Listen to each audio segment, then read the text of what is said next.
السلام عليكم ورحمة الله وبركاته. waxaan dhamaankan ka salaamay dadweynaha Soomaaliyeed meel kasta oo dunida aad ka joogtaan.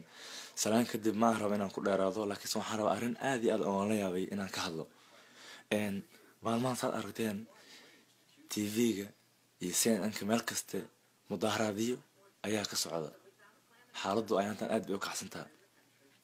Mudaharaadkaasna waxaa keenay wiil yar oo madow oo 3 bilood ka hor la dilay ayaa shantii habeen soo dhaafay magaalooyin aad u fara badan Mareykanka ay kumanaan kun oo qof ay banaanada taagan yihiin qabowga aragteen shaqooyinkoodina ka baaqdeen iskuulaadkoodina ka baaqdeen.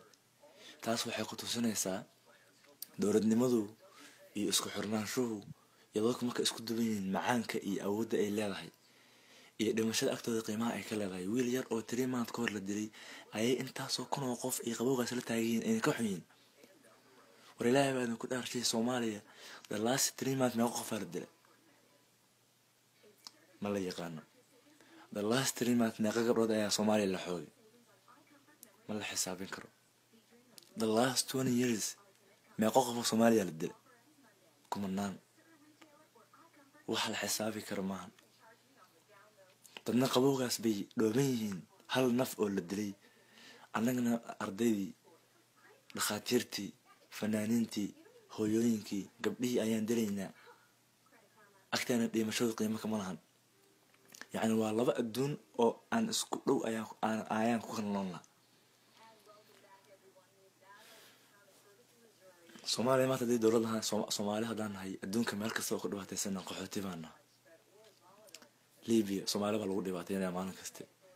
South Africa Sacuudiga Kenya aragtay mamadba intay xanaaqday oo aragtay waxay aragtay soo bisaa annaga isku keenay. Soomaaliya maanta hadii dowladda ahaan lahayd jaamicada ahaan lahayd dhakhtar ba ahaan lahayd lawyer ba ahaan lahayd meeshaan cayr ma la qaadan lahayn gaal xun wax uu ku siiyo tax laga gooyo maadan sugi lahayn. madaxdii waddankan u talinaysa 2 bilood ayaa la kala celcelinaya sidii ilmo yar yar meeshii hoggaan iyo dowladnimo ay noo horseedi lahayd ayaka ayaa la kala celcelinaya waxa aad laga naxo. sometimes waxa ku qabanaysa maxaa Soomaaliya ka dhigay marka aragto wadamada kale iyo dadka isku jecel yihiin.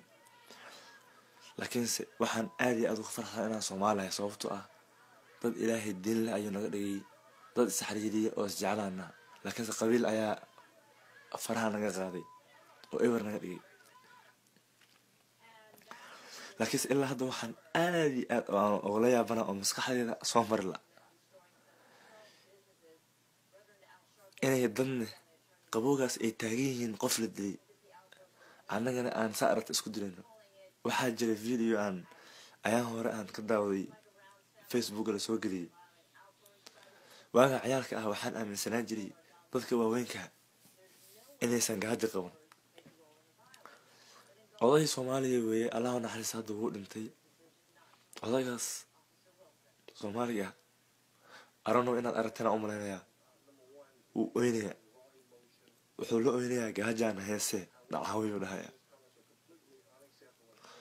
waa nin weyn 70 kii wuu jiraa gaajo la oynaya gaajada xanuunka ilaa balfi inay maanta awooyaashan ay gaajo la ooyaan anaka isku keenay igara la ma aan ugu tirigelin inaan emotional noqdo laakiin waxaa qaarkood waxaa loo adkaysan kara maaha inuu maanta nin 70 sano jiro gaajo la ooyo adduunyada ay mudaharaad ay qaadayaan wiil yar oo la dilay daraadiis waxa aad oo no Ilaahay waxaan ka baryayaa inay igara lahaan Ilaahay waxaan ka baryayaa inay Soomaaliya oo dhibaatada ka dulqaado waa mahadsantihiin.